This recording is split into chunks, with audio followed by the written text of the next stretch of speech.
Você está dormindo no meio da noite, sozinho, e acorda com este som. Um bebê chorando. Já aconteceu isso com você?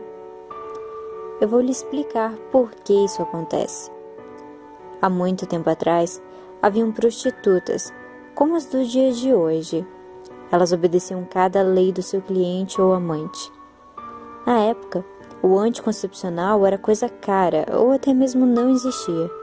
Por isso, acidentalmente, as prostitutas eram engravidadas de seus clientes ou amantes com muita frequência. Então, as prostitutas realizavam o aborto, sendo convencidas ou indo por vontade própria.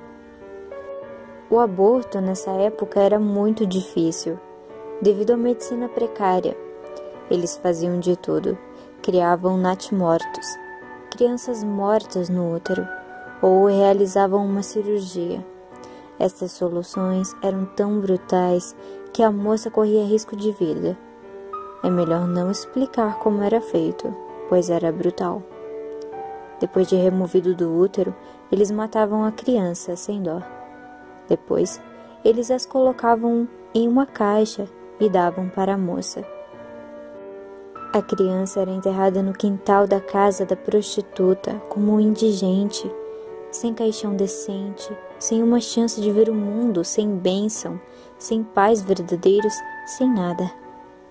E o pior era que não importava quantas vezes ela ficasse grávida, ela fazia vários abortos e enchia o quintal de embriões mortos.